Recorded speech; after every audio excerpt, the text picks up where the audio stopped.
TRMN tech digital platform for technical knowledge में आपका स्वागत है। आज मैं लेकर आया हूं आपके लिए बहुत ही इंपॉर्टेंट टॉपिक, बहुत ही इंटरेस्टिंग टॉपिक। इस वीडियो को लास्ट तक देखिए, इस वीडियो को मिस मत कीजिएगा, क्योंकि इस वीडियो में मैं बात करने वाला हूं पावर फैक्टर के बारे में। सिर्फ पावर फैक्टर के बारे में बात नहीं करेंगे, हम ये भी बात करेंगे कि पावर फैक्टर कितने तरीके का होता है, और ये भी बात करेंगे कि पावर फैक्टर को हम लोगों को इंप्रूव क्यों करना पड़ता है, क्या वजह है जिसकी वजह से हमको पावर फैक्टर को इंप्रूव करना पड़ता है। Why we need to improve power factor. Power factor होता क्या है? बहुत सारे लोग ये सिर्फ ये जानते हैं कि पावर फैक्टर cos फाई होता है, या सिर्फ ये जानते हैं कि ये वोल्टेज और करंट के बीच का एंगल होता है, लेकिन उसको डीपली नहीं जानते हैं कि पावर फैक्टर क्या होता है। तो आज बहुत ही आसान तरीके से हम आपको बताएंगे कि पावर फैक्टर क्या होता है, इससे क्या इफेक्ट पड़ता है पूरे इलेक्ट्रिकल सिस्टम पे। अगर पावर फैक्टर मेरा खराब है तो उससे क्या फर्क पड़ेगा पूरे इलेक्ट्रिकल सिस्टम पे। आपको ये जानकर बहुत ही हैरत होगी कि अगर पावर फैक्टर हमारा खराब है तो उसकी वजह से हमारा बिजली बिल भी बहुत बढ़ के आता है। और आपको ये भी जानकर बहुत हैरत अंगेज होगा कि पावर फैक्टर अगर खराब रहेगा तो इक्विपमेंट की रेटिंग भी बहुत हाई लगानी होगी। तो ये सब चीज जानेंगे इस वीडियो में कि पावर फैक्टर को हम कैसे इंप्रूव करेंगे, पावर फैक्टर क्या है, पावर फैक्टर कितने तरीके का होता है। आप जानते हैं इलेक्ट्रिकल सिस्टम में वोल्टेज और करंट होता है। वोल्टेज और करंट अगर एक साथ चलता हो तो पावर फैक्टर बहुत ही अच्छा होता है, बहुत ही अच्छा पावर फैक्टर होता है अगर वोल्टेज और करंट एक साथ चलेगा तो। लेकिन वोल्टेज तो हमारा सीधा सीधा चलता रहता है, और करंट आगे या पीछे हो जाए या रुक, पावर फैक्टर बिल्कुल भी खराब हो जाता है। तो ये हम लोग क्या करते हैं कि करंट को हम चाहते हैं कि वोल्टेज के साथ साथ चले। उसके लिए हम लोग क्या करेंगे, इस वीडियो में हम देखेंगे कि उसके लिए हमको क्या करना होगा और करंट आगे पीछे कैसे शिफ्ट हो जाता है, इस चीज को समझेंगे। तो पावर फैक्टर समझना आपके लिए बहुत ही इंपॉर्टेंट है। क्यों? अगर आप पावर फैक्टर के बारे में नहीं जानते हैं तो इस वीडियो को देखने के बाद आपको पावर फैक्टर बहुत आसानी के साथ समझ में आ जाएगा। उतने ही नहीं, अगर आप किसी भी इंटरव्यू में जाएंगे तो इंटरव्यूअर आपसे पावर फैक्टर के बारे में जरूर पूछेगा। क्यों पूछेगा इंटरव्यूअर पावर फैक्टर के बारे में? इसलिए पूछेगा क्योंकि पावर फैक्टर का बहुत इंपॉर्टेंट रोल है इलेक्ट्रिकल सिस्टम में। इस पावर फैक्टर को इंप्रूव करने के लिए हम लोगों को कैपेसिटर बैंक लगाना पड़ता है कि ये पावर फैक्टर इंप्रूव हो जाए। पावर फैक्टर समझने के लिए आपको इलेक्ट्रिकल पावर समझना बहुत ही जरूरी है। तो नीचे लिंक में जाकर के आप इलेक्ट्रिकल पावर के बारे में समझ सकते हैं हमारी वीडियो पे। तो इस वीडियो में step by step power factor क्या है, पावर फैक्टर कितने तरीके का होता है, पावर फैक्टर को हम क्यों इंप्रूव करते हैं, ये देखेंगे। और नेक्स्ट वीडियो में हम देखेंगे कि पावर फैक्टर का कैलकुलेशन कैसे होता है, हमको कौन सा कैपेसिटर बैंक लगाना होगा जिससे हमारा पावर फैक्टर इंप्रूव होगा। क्योंकि कैपेसिटर बैंक बहुत डिफरेंट रेटिंग का होता है। अगर आप 100 इंटरव्यू अटेंड करने जाते हैं तो उसमें 90% इंटरव्यूअर आपसे जरूर पावर फैक्टर के बारे में पूछेगा, क्योंकि ये पावर फैक्टर बहुत ही इंपॉर्टेंट चीज है इलेक्ट्रिकल सिस्टम के लिए। इस पावर फैक्टर की वजह से पूरा इलेक्ट्रिकल सिस्टम खराब हो जाता है। हर जगह, हर कंट्री में ये पावर फैक्टर को इंप्रूव किया जाता है ताकि ये इलेक्ट्रिकल सिस्टम की इफिशियंसी काफी अच्छी रहे। तो आइए देखते हैं इस वीडियो को और समझते हैं पावर फैक्टर क्या होता है, पावर फैक्टर कितने तरीके का होता है, और हम क्यों इंप्रूव करते हैं पावर फैक्टर को। उससे पहले अगर आप मेरे वीडियो पे नए हैं तो आपसे रिक्वेस्ट है कि हमारे चैनल को सब्सक्राइब जरूर कीजिए, शेयर कीजिए, लाइक कीजिए, ताकि उससे मुझे मोटिवेशन मिलेगा और मैं आपके लिए इस तरीके का वीडियो लेकर आता रहूंगा। तो आइए देखते हैं पावर फैक्टर क्या होता है, पावर फैक्टर के बारे में जानेंगे। उससे पहले हम समझेंगे और जानेंगे पावर फैक्टर से रिलेटेड 3 चीज के बारे में। सबसे पहला हम जानेंगे कि पावर फैक्टर क्या होता है, जिसको पीएफ से डिनोट करते हैं। दूसरा हम जानेंगे types of power factor. Power factor कितने टाइप्स का होता है ये भी जानना हम लोगों के लिए बहुत इंपॉर्टेंट है। उसके बाद हम जानेंगे why we need to improve power factor. Power factor को हम लोगों को इंप्रूव करने की क्यों जरूरत है, power factor, types of power factor, and why we need to improve power factor. ये 3 इंपॉर्टेंट चीज है जिसको हमको जानना है इस वीडियो में। तो सबसे पहले हम देखेंगे पावर फैक्टर के बारे में। पावर फैक्टर समझने से पहले हम समझेंगे 3 चीज के बारे में। सबसे पहला हम जानेंगे करंट, करंट क्या होता है उसको समझेंगे। उसके बाद हम जानेंगे वोल्टेज, वोल्टेज क्या होता है उसके बारे में समझेंगे। फिर जानेंगे फ्रीक्वेंसी, जो कि बहुत ही इंपॉर्टेंट है, फ्रीक्वेंसी के बारे में जानेंगे। तो सबसे पहले हम देखेंगे करंट क्या होता है, करंट के बारे में जानेंगे। करंट को आई से डिनोट करते हैं। इसका डिफिनेशन होता है the flow of electron in any conductor is called current. मतलब किसी भी कंडक्टर में अगर इलेक्ट्रॉन का फ्लो होता है उसको हम लोग करंट कहते हैं। जैसे कंडक्टर है या इलेक्ट्रॉन फ्लो हो रहा है, इसको हम करंट बोलेंगे। अब देखेंगे वोल्टेज के बारे में, हम समझेंगे कि वोल्टेज क्या होता है। ये बहुत ही बेसिक चीज है। V से डिनोट करते हैं वोल्टेज को, और जानेंगे क्या होता है voltage. The potential difference between the 2 point is called voltage. यहाँ पे एक लाइन है और ये न्यूट्रल पॉइंट है। इस दोनों के बीच का जो पोटेंशियल डिफरेंस होता है वो होता है वोल्टेज। तो आइए अब हम समझेंगे फ्रीक्वेंसी के बारे में। फ्रीक्वेंसी के बारे में जानेंगे। फ्रीक्वेंसी को एफ से डिनोट करते हैं और इसका डिफिनेशन कुछ इस तरीके से होता है कि the number of times a sine wave repeats और complete a positive to negative cycle. एक वेव फॉर्म बना के समझाएंगे आपको। ये वेव फॉर्म है वोल्टेज और करंट का, ये वेव फॉर्म है। The number of times a sine wave repeats और complete a positive a negative cycle to negative cycle. मतलब ये एक पॉजिटिव हाफ साइकिल बनाता है, एक नेगेटिव हाफ साइकिल बनाता है, ये एक कंप्लीट साइकिल बनाता है। 1 सेकंड में ये 50 टाइम्स साइकिल बनाता है। फ्रीक्वेंसी एक्चुअल में कहीं 50 हर्ज होता है या कहीं 60 हर्ज भी होता है। तो ये जो साइकिल बनाता है कंप्लीट साइकिल, ये 50 टाइम्स या 60 टाइम्स बनाता है 1 सेकंड में। जैसे कि ये बल्ब है, एग्जांपल के तौर पे मैं आपको समझाता हूं कि ये बल्ब है, ये 1 सेकंड में 50 टाइम्स ऑन ऑफ होता है। लेकिन इसको हम देख नहीं सकते हैं कि 50 बार ये ऑन ऑफ हो रहा है। 1 सेकंड में ये 50 बार ऑन ऑफ दोनों हो जाता है। इसको देखने के लिए आप वीएफडी से देख सकते हैं। वीएफडी वेरिएबल फ्रीक्वेंसी ड्राइव होता है, इसको एडजस्ट, ये फ्रीक्वेंसी ड्राइव है। फ्रीक्वेंसी को एडजस्ट करके आप देख सकते हैं कि ये कैसे ऑन ऑफ होता है। बल्ब एक सेकंड में 50 टाइम्स 50 बार ऑन ऑफ हो जाता है। इस वीएफडी से आप देख सकते हैं। आप समझ गए होंगे कि फ्रीक्वेंसी क्या होता है, किस तरीके से साइकिल बनता है। 50 बार साइकिल बनता है, उसको फ्रीक्वेंसी कहते हैं। अब हम देखेंगे पावर फैक्टर। पावर फैक्टर को अच्छे से समझेंगे कि पावर फैक्टर क्या होता है। पावर फैक्टर को पीएफ से डिनोट करते हैं। इसका डिफिनेशन सबसे पहले हम समझेंगे कि the cosine of angle between voltage and current is called power factor. The cosine of angle between voltage and current is called power factor. मतलब वोल्टेज और करंट के बीच में जो एंगल बनता है cos फाई, उसको पावर फैक्टर कहते हैं। लेकिन इतना ही समझना आपके लिए काफी नहीं है, आपको अच्छे से समझना होगा कि पावर फैक्टर क्या होता है। दूसरे तरीके से हम समझ सकते हैं कि the ratio of active power and apparent power is called power factor. तो पावर फैक्टर ये रेशियो होता है, एक्टिव पावर और अपेरेंट पावर का ये रेशियो होता है। इस चीज को आपको याद रखना है कि एक्टिव पावर और अपेरेंट पावर का रेशियो होता है। गाइस, अगर आपने मेरी पिछली वीडियो नहीं देखी है इलेक्ट्रिकल पावर, तो आप डिस्क्रिप्शन में जाकर लिंक से आप देख सकते हैं इलेक्ट्रिकल पावर। वहां पे हमने इलेक्ट्रिकल पावर के बारे में काफी अच्छे से बताया है कि एक्टिव पावर क्या होता है, अपेरेंट पावर क्या होता है। इसके बारे में हमने काफी अच्छे से बताया है, तो और भी अच्छे से आपको ये समझ में आएगा ये वीडियो। तो ये होता है the ratio of active power and apparent power is called power factor. इस तरीके से भी हम समझ सकते हैं कि रेशियो होता है एक्टिव पावर और अपेरेंट पावर का, इसको पावर फैक्टर कहते हैं। Power factor kilowatt by KVA होता है, क्योंकि एक्टिव पावर को किलोवाट से डिनोट करते हैं और अपेरेंट पावर को केवीए से डिनोट करते हैं। तो ये भी एक फॉर्मूला है। इंटरव्यूअर आपसे जरूर पूछ सकता है कि पीएफ इज इक्वल टू केडब्ल्यू बाई केवीए क्या होता है। ये पावर फैक्टर का ये फॉर्मूला है, इसको आपको याद रखना है। तो पावर फैक्टर का डिफिनेशन आप समझ गए होंगे कि पावर फैक्टर का डिफिनेशन क्या होता है। आपको इसी तरीके से बताना है इंटरव्यूअर को। अब हम देखते हैं कि टाइप्स ऑफ पावर फैक्टर क्या होता है, पावर फैक्टर कितने तरीके का होता है। यह भी जानना हम लोगों के लिए बहुत ही जरूरी है कि पावर फैक्टर होता कितने तरीके का है। सबसे पहला होता है यूनिटी पावर फैक्टर, उसके बाद होता है लैगिंग पावर फैक्टर, उसके बाद होता है leading power factor.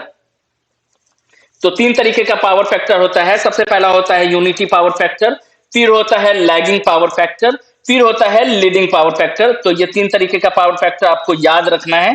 Power factor को समझने से पहले हम समझेंगे कि इलेक्ट्रिकल लोड कितने तरीके का होता है, types of electrical load. Guys, अगर आपने मेरी पिछली वीडियो नहीं देखी है तो उस वीडियो को जरूर देखिएगा, क्योंकि उस वीडियो में हमने इलेक्ट्रिकल पावर के बारे में बताया है, इलेक्ट्रिकल लोड के बारे में बताया है। तो उस वीडियो को आप जरूर देखिए, डिस्क्रिप्शन में आपको लिंक मिल जाएगा। तो अभी हम देखेंगे types of electrical load. Electrical load कितने टाइप्स का होता है।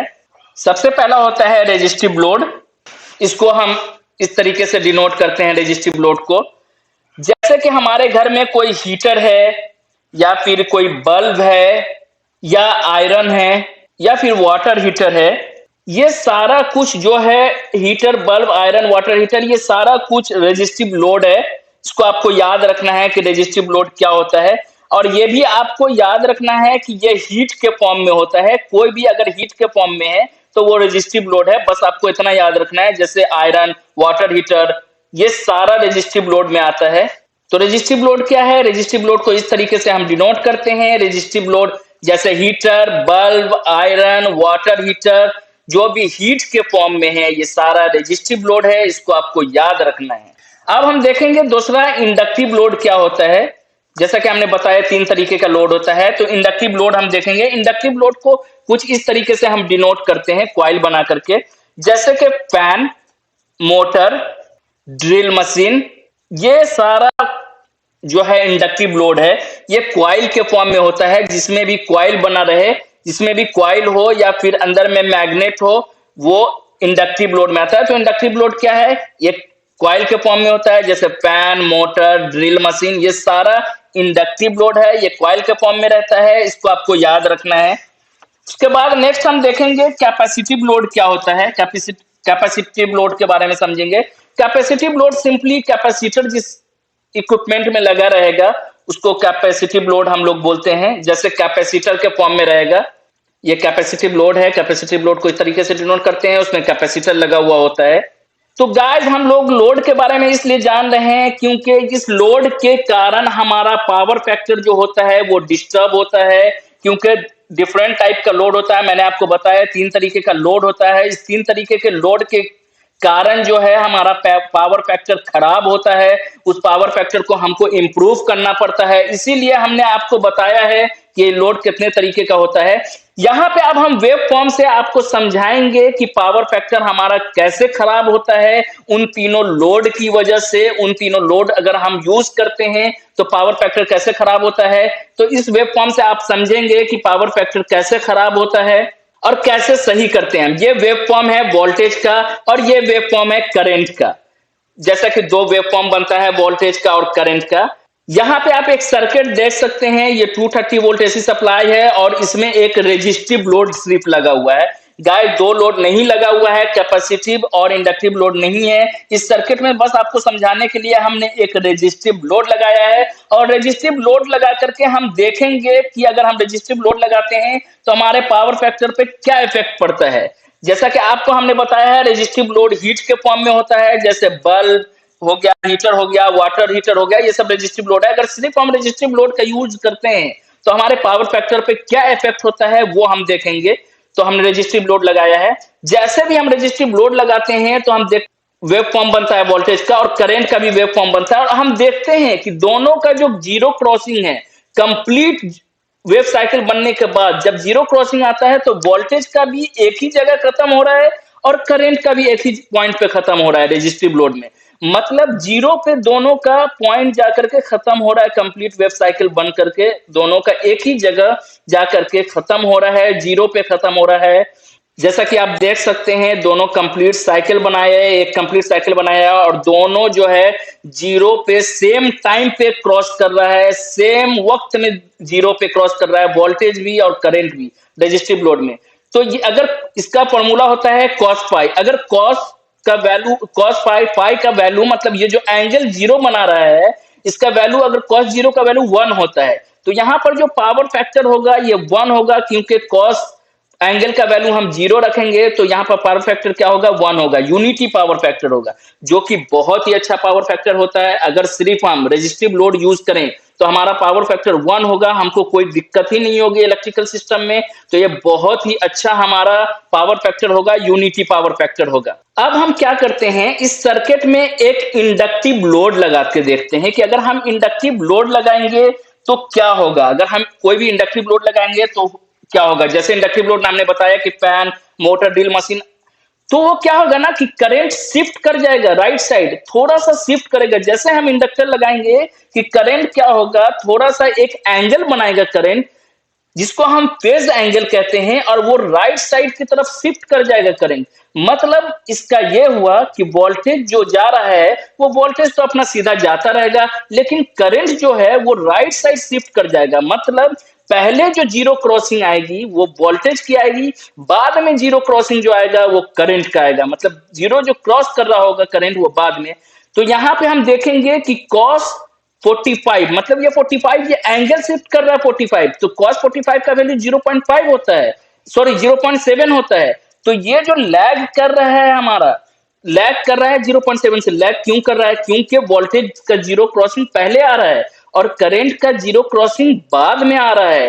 तो ये क्या हो रहा है? लैग हो रहा है। मतलब cos 45 जो है मेरा वो लैग कर रहा है। मतलब इसका जो पावर फैक्टर 0.7, मतलब पावर फैक्टर अगर 0.7 है तो खराब पावर फैक्टर है, अच्छा पावर फैक्टर नहीं है। इससे हमारा इलेक्ट्रिकल सिस्टम खराब चलेगा।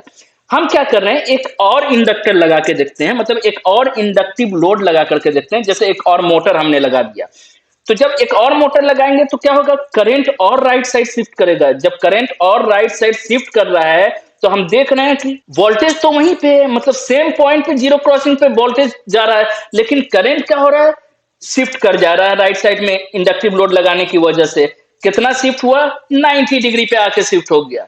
तो मतलब जो एंगल बना रहा है ये कितना बना रहा है, 90। मतलब ये क्या हो गया, cos 90।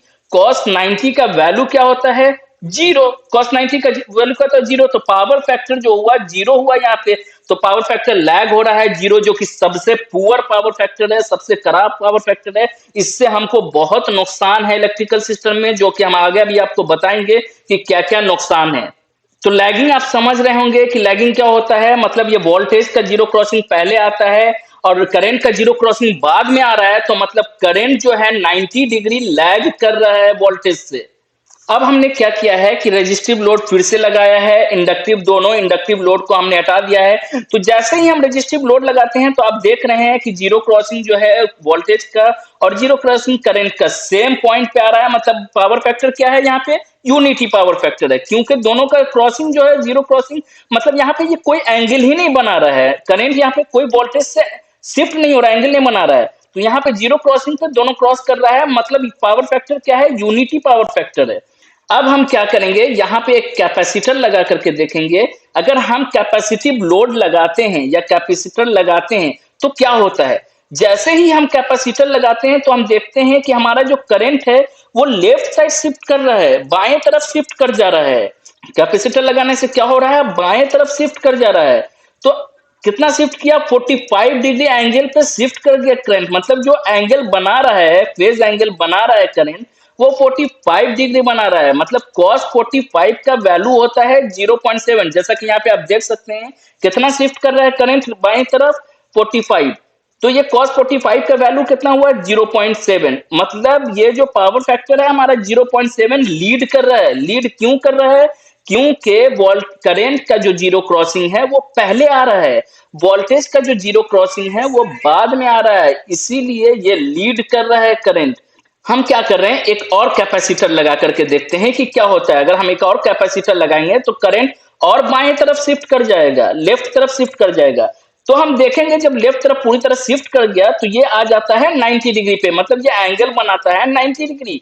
तो cos 90 का वैल्यू होता है जीरो। मतलब ये तो सबसे खराब पावर फैक्टर है। तो पावर फैक्टर क्या हुआ, जीरो, लीड कर रहा है।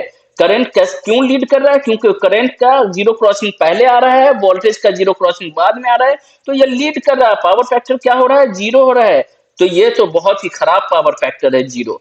तो इस तरीके से आपको समझ में आ गया होगा कि अगर हम इंडक्टर लगाते हैं तो क्या होता है। मतलब इंडक्टिव लोड लगाते हैं तो करंट राइट साइड शिफ्ट करता है, और अगर हम कैपेसिटिव लोड लगाते हैं तो करंट लेफ्ट साइड शिफ्ट करता है। अब हमने क्या किया कि एक इंडक्टर लगाया तो करंट क्या हुआ, और राइट साइड शिफ्ट कर गया लेफ्ट साइड से। अब ने हमने यहाँ पर से हमने कैपेसिटर हटा दिया और सिर्फ इंडक्टर लगाया। तो यहाँ पे आप देख रहे हैं कि करंट जो है हमारा वो राइट साइड शिफ्ट कर जा रहा है इंडक्टर लगाने से। और जैसे फिर हम क्या कर दिए, cos 45 बना रहे हैं, मतलब लैग हो रहा है 0.7। या तो आप समझ ही गए होंगे, इंडक्टर लगाने से राइट साइड शिफ्ट होता है। अब हम क्या कर रहे हैं, एक कैपेसिटर लगा करके देखते हैं क्या होता है। तो आपको पता है कि जैसे हम कैपेसिटर लगाएंगे वैसे हमारा करंट जो है वो लेफ्ट साइड शिफ्ट करेगा और पावर फैक्टर हमको यूनिटी दे देगा। तो अगर हमारा इंडक्टिव लोड है, तो अगर हम पावर फैक्टर अच्छा करना चाहते हैं तो जाहिर सी बात है हमको कैपेसिटर लगाना होगा। कैपेसिटर जैसे हम लगाएंगे वैसे वो लेफ्ट चला जाएगा करंट, और हमारा पावर फैक्टर अच्छा बन जाएगा।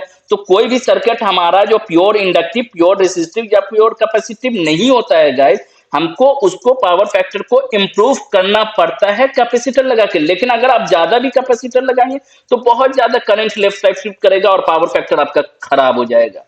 तो इस वेव फॉर्म से आपको समझ में आ गया होगा कि जब हम रेजिस्टिव लोड लगाते हैं तो कोई एंगल नहीं बनता है, कोई फेज एंगल नहीं बनता, और पावर फैक्टर हमारा यूनिटी रहता है। लेकिन अगर हम इंडक्टिव लोड लगाते हैं तो हमारा करंट राइट साइड में शिफ्ट करता है, और हम कैपेसिटर लगाते हैं तो हमारा करंट लेफ्ट साइड में शिफ्ट करता है। तो जैसे हमने इंडक्टर लगाया ये राइट साइड शिफ्ट हो गया, और हमने फिर से कैपेसिटर लगाया तो ये यूनिटी पावर फैक्टर हो गया, मतलब ये फिर से वापस लेफ्ट साइड शिफ्ट हो गया।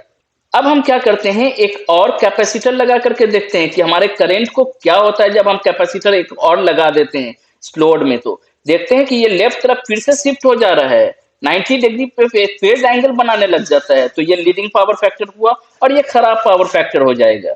अब यहाँ पे आप देख सकते हैं कि 0.7, 0.8, 0.9 और 1, 0.9, 0.8, 0.7 है। तो ये 1 जो है यूनिटी पावर फैक्टर है, और ये लेफ्ट साइड में जो है वो लीडिंग पावर फैक्टर है, और ये राइट साइड में आप देख सकते हैं लैगिंग पावर फैक्टर है।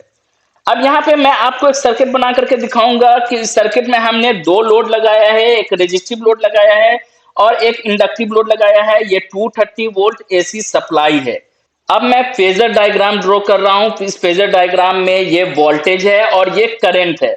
मान लीजिए इस लोड के कारण यहाँ पे एक एंगल बना रहा है वोल्टेज और करंट, जो कि 60 डिग्री एंगल बना रहा है। वोल्टेज और करंट दोनों के बीच का एंगल कितना बन रहा है, 60 डिग्री बन रहा है। एक एग्जांपल आप मान लीजिए कि दोनों के बीच का एंगल जो बन रहा है वो 60 डिग्री बन रहा है। तो cos 60 का वैल्यू क्या होता है, 1/2 होता है, मतलब 0.5 हुआ। तो cos थीटा मतलब power factor equal to kW/kVA होता है। ये तो आप जानते हैं, बहुत ही सिंपल फॉर्मूला है।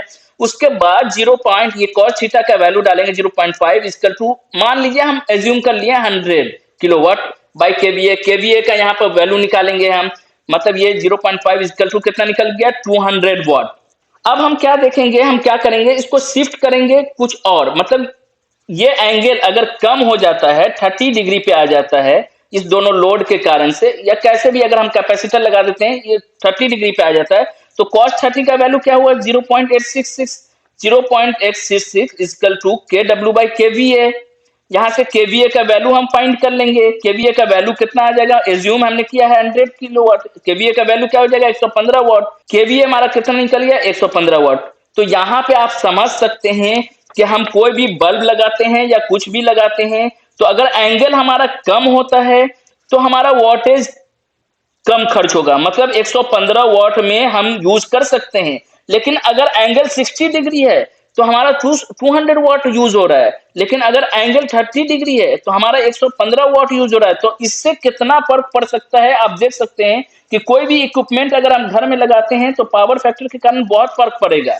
अब हम देखेंगे बहुत ही इंपॉर्टेंट चीज कि why we need to improve power factor. Power factor को हमको क्यों इम्प्रूव करने की जरूरत होती है, उस एंगल को क्यों कम करने की जरूरत पड़ती है, कि वोल्टेज और करंट जो है वो हम चाहते हैं कि साथ साथ चले, अलग अलग ना चले, तो क्यों जरूरत पड़ती है। तो यहाँ पर देखेंगे P equal to VI cos phi होता है, एक फॉर्मूला पावर का फॉर्मूला है, P equal to VI cos phi, और I is equal to PY/V cos phi होता है।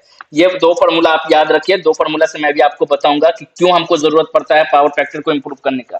सबसे पहला पॉइंट क्या है, current drawn by circuit increase with the decrease in power factor. मान लीजिए आई डायरेक्ट इनवर्सली प्रोपोर्शनल है पावर फैक्टर के। यहाँ पे हम देखेंगे कि करंट क्या हो रहा है, अगर पावर फैक्टर मेरा कम हो रहा है तो करंट बढ़ रहा है, क्योंकि इनवर्सली प्रोपोर्शनल है इस फॉर्मूला के हिसाब से। तो करंट मेरा पावर फैक्टर जैसे कम होगा वैसे क्या होगा, ये करंट मेरा बढ़ जाएगा। नेक्स्ट पॉइंट हम देखेंगे, एट लो पावर फैक्टर, अगर हमारा पावर फैक्टर लो होता है, कम होता है, तो conductor have to carry more current. वहां पर जैसा कि हम फॉर्मूला में देखें कि हमारा पावर फैक्टर जैसे कम होगा करंट क्या होगा, बढ़ेगा।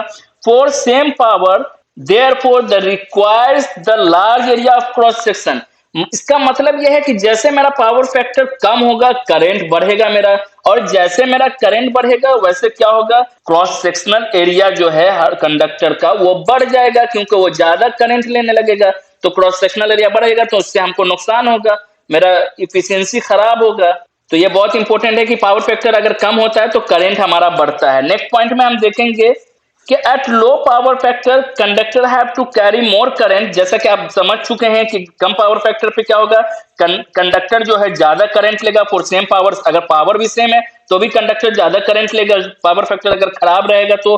विच इंक्रीज कॉपर लॉसेज, जो बहुत ही प्रॉब्लम वाला बात है कि यहाँ पे क्या होगा, कॉपर लॉसेज होगा, आई स्क्वायर आर होगा, and result in the poor efficiency of the system. और पूरा इलेक्ट्रिकल सिस्टम में क्या होगा कि पुअर एफिशिएंसी हो जाएगा ये कॉपर लॉसेस के कारण। तो अगर हमारा पावर फैक्टर कम होता है तो इससे बहुत प्रॉब्लम है, हमारा आई स्क्वायर आर लॉसेज होगा और क्या होगा, इससे हमारा सिस्टम का पुअर एफिशिएंसी हो जाएगा। नेक्स्ट पॉइंट में अब हम देखेंगे eight low power factor voltage drop I R increases. I R जो क्या होता है, वोल्टेज ड्रॉप वो इंक्रीज करता है, which result in the poor regulation of the system. ये भी एक बहुत बड़ा प्रॉब्लम है कि अगर पावर फैक्टर कम होगा मेरा तो वोल्टेज ड्रॉप जो है वो बढ़ जाएगा, जिससे पुअर रेगुलेशन हो जाएगा पूरे सिस्टम का। नेक्स्ट पॉइंट अब हम देखेंगे the kVA rating of electrical equipment and machines connected in power system such as transformer, switch gear ETC will be more power at low power factor since it is inversely proportional to power factor। अब यहाँ पे हम आपको एक formula बताएंगे जिस formula से ये आपको स्टेटमेंट समझ में आएगा कि क्या कहना चाह रहा है। अगर केवीए है, kVA equal to kilowatt by cos phi होता है, ये तो आप जानते हैं। अगर यहाँ पे हम देखेंगे, यहाँ पे कहने का ये मतलब है कि अगर इस फॉर्मूला को पहले तो आप याद रख लीजिए कि kVA equal to kilowatt by cos phi होता है। यहाँ पे देखेंगे कि अगर पावर फैक्टर हमारा कम होता है, मतलब अगर खराब पावर फैक्टर रहेगा, जैसे पावर फैक्टर कम होगा, खराब पावर फैक्टर रहेगा, तो उससे क्या होगा कि केवीए रेटिंग जो है वो बढ़ जाएगी। मतलब ये जो ट्रांसफार्मर का केवीए रेटिंग होता है या किसी भी चीज का, या ट्रांसफार्मर ही मान लीजिए, अगर उसका केवीए रेटिंग है तो वह बढ़ जाएगा, क्योंकि कॉस फाई यहाँ पे इनवर्सली प्रोपोर्शनल है। तो अगर कॉस फाई मेरा खराब होगा तो केवीए रेटिंग बढ़ेगी, केवीए रेटिंग बढ़ेगी तो मेरा सिस्टम पूरा खराब हो जाएगा। तो मुझे उम्मीद है गाइस कि आपको समझ में आ गया होगा कि पावर फैक्टर क्या होता है, पावर फैक्टर अगर खराब होता है तो कितना नुकसान है, हम कैसे करेंगे पावर फैक्टर को इंप्रूवमेंट। तो हमने देखा कि हम पावर फैक्टर खराब रहने से why we need to improve power factor, हम लोगों को क्यों जरूरत है पावर फैक्टर को इंप्रूव करने का। तो नेक्स्ट वीडियो में हम देखेंगे कि पावर फैक्टर को हम कैसे इंप्रूव करते हैं, क्या कौन सा कैपेसिटर बैंक लगाते हैं। आपने तो वीडियो देखा होगा बहुत सारा पावर फैक्टर को लेकर के, लेकिन किसी ने ये आपको नहीं बताया होगा कि आप अगर काम करते हैं तो आप कौन सा कैपेसिटर बैंक लगाते हैं। क्या आप जानते हैं? तो मुझे बताइए कमेंट करके कि कौन से रेटिंग का आपने कैपेसिटर बैंक यूज किया है साइट पे। तो कैपेसिटर बैंक का एक स्टैंडर्ड रेटिंग होता है जिसको हम यूज करते हैं कैपेसिटर बैंक को, और हम अपने पावर फैक्टर को इलेक्ट्रिकल सिस्टम के इंप्रूव करते हैं, अच्छा करते हैं। लेकिन एक और चीज यहाँ पे हम आपको नेक्स्ट वीडियो में बताएंगे कि पावर फैक्टर को हम इंप्रूव कैसे करते हैं, मतलब ये चीज हमको कैसे मालूम पड़ेगा कि कौन सा कैपेसिटर बैंक हमको लगाना है जिससे हमारा पावर फैक्टर इंप्रूव हो जाएगा, या कितने केवीआर का कैपेसिटर हम लगाएंगे कि हमारा पावर फैक्टर इंप्रूव हो जाएगा। तो नेक्स्ट वीडियो को भी देखना बिल्कुल आप मत भूलिएगा, क्योंकि नेक्स्ट वीडियो बहुत इंटरेस्टिंग टॉपिक पे होगा। तो मुझे उम्मीद है कि आपको इस वीडियो देखने के बाद आपको दूसरी वीडियो देखने की जरूरत नहीं पड़ेगी पावर फैक्टर से रिलेटेड, क्योंकि पावर फैक्टर क्या होता है, पावर फैक्टर कितने तरीके का होता है, पावर फैक्टर हम क्यों इंप्रूव करते हैं, ये सारा कुछ हमने इस वीडियो में आपको बताया है स्टेप बाय स्टेप।